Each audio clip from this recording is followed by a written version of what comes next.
আসসালামু আলাইকুম। আশা করি সবাই ভালো আছেন। আজ আমরা অত্যন্ত গুরুত্বপূর্ণ একটি বিষয় নিয়ে কথা বলবো, যা দেশের প্রায় ৭৬ লাখ আমানতকারীর ভাগ্য নির্ধারণ করতে যাচ্ছে। আপনারা অনেকেই উদ্বেগের মধ্যে ছিলেন আপনাদের জমানো টাকার মুনাফা নিয়ে। অবশেষে সম্মিলিত ৫ ব্যাংকের গ্রাহকদের গতানুগতিক মুনাফা দিতে চূড়ান্ত সিদ্ধান্ত হল। কিন্তু এই সিদ্ধান্ত কবে থেকে কার্যকর হবে? কারা এই পুরো মুনাফা পাবেন? আর কারা সবচেয়ে বেশি লাভবান হবে? এ বিষয়ে বিস্তারিত জানতে পুরো ভিডিওটি শেষ পর্যন্ত দেখুন, কারণ ভিডিওর শেষে আমি আপনাদের এমন কিছু গোপন ও গুরুত্বপূর্ণ তথ্য দেব যা আপনি পূর্বে কখনোই কল্পনাই করেন নাই এবং যা আপনার বিনিয়োগ সুরক্ষায় সহায়ক হবে। আজকের এই বিশেষ প্রতিবেদনের তথ্যসূত্র হিসেবে আমরা দেশের শীর্ষস্থানীয় গণমাধ্যম দৈনিক যুগান্তরের বিশেষ প্রতিবেদনকে গ্রহণ করেছি। যুগান্তরের অনুসন্ধানী তথ্যের ভিত্তিতেই আমরা আজকের এই পুরো বিষয়টি আপনাদের সামনে তুলে ধরছি। এরকম নতুন নতুন ভিডিওর আপডেট পেতে চ্যানেলটি সাবস্ক্রাইব করে রাখুন। ভালো লাগলে লাইক কমেন্ট করুন। দেশের ব্যাংকিং খাতে বড় ধরনের পরিবর্তনের মধ্য দিয়ে যাচ্ছে শরিয়া ভিত্তিক ৫টি ব্যাংক। এই ৫টি ব্যাংক হল ইউনিয়ন ব্যাংক, ফার্স্ট সিকিউরিটি ইসলামী ব্যাংক, গ্লোবাল ইসলামী ব্যাংক, সোশ্যাল ইসলামী ব্যাংক এবং এক্সিম ব্যাংক। এই ৫টি ব্যাংককে একীভূত করে গঠন করা হয়েছে সম্মিলিত ইসলামী ব্যাংক। দীর্ঘদিন ধরে এই ব্যাংকগুলোর আমানতকারীরা একটি আতঙ্কে ছিলেন, যার নাম হেয়ারকাট।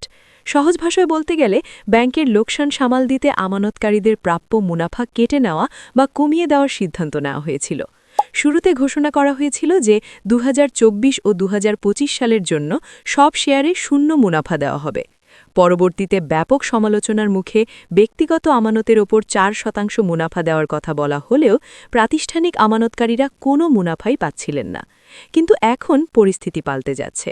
সবচেয়ে বড় খবর হল, এই সম্মিলিত ইসলামী ব্যাংকে বসানো প্রশাসকরাও এখন আর এই মুনাফা কাটছাট বা হেয়ারকাট সিদ্ধান্ত মানতে চাইছেন না। তারা বাংলাদেশ ব্যাংককে কয়েক দফায় অনুরোধ জানিয়েছেন যেন এই সিদ্ধান্ত দ্রুত প্রত্যাহার করা হয়। কেন এই পরিবর্তন? কারণ প্রশাসকরা বুঝতে পেরেছেন আমানতকারীদের আস্থা ছাড়া কোনো ব্যাংকই টিকে থাকতে পারে না। যদি সাধারণ মানুষ তাদের জমানো টাকার সঠিক মুনাফা না পায়, তবে তারা ব্যাংক থেকে টাকা তুলে নেবে এবং নতুন করে কেউ আমানত রাখবে না। এক্সিম ব্যাংকের একাধিক কর্মকর্তা নাম প্রকাশ না করার শর্তে জানিয়েছেন যে ব্যাংকটি আগামী ৩-৪ মাসের মধ্যেই ঘুরে দাঁড়ানোর সক্ষমতা রাখে, কিন্তু একমাত্র বাধা হয়ে দাঁড়িয়েছে এই হেয়ারকাট সিদ্ধান্ত। এই সিদ্ধান্ত প্রত্যাহার করা এখন সময়ের দাবি হয়ে দাঁড়িয়েছে।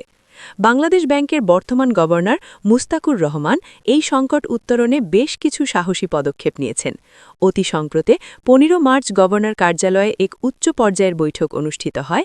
সেখানে ৫ ব্যাংকের প্রশাসক ও তাদের সহযোগীদের নিয়ে গভর্নর বিস্তারিত আলোচনা করেন। গভর্নর স্পষ্ট করে বলেছেন যে ব্যাংকিং খাতের সংস্কার কার্যক্রমের অংশ হিসেবে এই একীভূতন প্রক্রিয়া দ্রুত সম্পন্ন করতে হবে। বৈঠকে আমানতকারীদের জন্য বড় আশার বাণী শুনিয়েছেন তিনি জানিয়েছেন যে সরকার ইতিমধ্যে এই নতুন গঠিত সম্মিলিত ইসলামী ব্যাংকে ২০,০০০ কোটি টাকার বিশাল মূলধন যোগান দিয়েছে। শুধু তাই নয়, আমানত বিমা তহবিল থেকে গ্রাহকদের জন্য আরও ১২,০০০ কোটি টাকা বরাদ্দ রাখা হয়েছে। এর মানে হল আপনাদের টাকা এখন আগের চেয়ে অনেক বেশি নিরাপদ। গভর্নর আরও জানিয়েছেন যে খুব শীঘ্রই এই ব্যাংকের জন্য দক্ষ এমডি বা ব্যবস্থাপনা পরিচালক নিয়োগ দেওয়া হবে এবং ঋণ আদায় কার্যক্রম জোরদার করা হবে। যেসব কলকারখানা বন্ধ হয়ে আছে সেগুলো চালুর মাধ্যমে ব্যাংকের আয় বাড়ানোর নির্দেশ দেওয়া হয়েছে। সম্মিলিত ইসলামী ব্যাংকের প্রায় ৭৬ লাখ আমানতকারী দীর্ঘদিন ধরে হেয়ারকাট বা মুনাফা কর্তনের এই বৈষম্যমূলক সিদ্ধান্তের বিরুদ্ধে প্রতিবাদ জানিয়ে আসছিলেন। আমানতকারীদের বক্তব্য স্পষ্ট ছিল, সাবেক গভর্নরের নেওয়া এই সিদ্ধান্ত তারা মানেন না। তারা বলছেন, টাকা কিছুদিন পরে দিলেও চলবে, কিন্তু আমাদের কষ্টার্জিত মুনাফা কেটে নেওয়া সহ্য করা হবে না।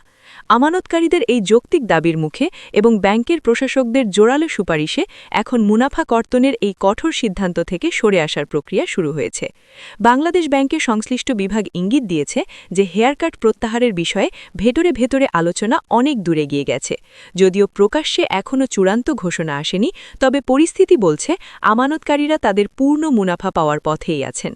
ভিডিওর শুরুতে আমি বলেছিলাম শেষে একটি গোপন ও গুরুত্বপূর্ণ তথ্য দেব যা আপনি আগে শোনেননি। সেই তথ্যটি হল, বাংলাদেশ ব্যাংক এবং সরকার সম্মিলিত ইসলামী ব্যাংকের জন্য যে ৩২,০০০ কোটি টাকার অর্থাৎ ২০,০০০ কোটি মূলধন প্লাস ১২,০০০ কোটি বিমা তহবিলের ব্যাকআপ তৈরি করেছে, তা দেশের ইতিহাসে কোনো একক ব্যাংক জোটের জন্য সর্ববৃহৎ সাপোর্ট। এর মানে হল এই ব্যাংককে কোনোভাবেই পড়ে যেতে দেওয়া হবে না। আরেকটি গুরুত্বপূর্ণ খবর হল আগামী কয়েক মাসের মধ্যে আইটি ইন্টিগ্রেশন শেষ হলেই গ্রাহকরা এই 5টি ব্যাংকের যে কোনো শাখা থেকে নিরবিচ্ছিন্নভাবে লেনদেন করতে পারবেন এবং তখন থেকেই নিয়মিত হারে মুনাফা বণ্টন শুরু হওয়ার জোরালো সম্ভাবনা রয়েছে। যারা ভাবছেন টাকা তুলে নেবেন তাদের জন্য পরামর্শ হল ব্যাংকটি এখন রাষ্ট্রীয় গ্যারান্টির মতো শক্তিশালী অবস্থানে যাচ্ছে, তাই ধৈর্য ধরাটাই হবে বুদ্ধিমানের কাজ।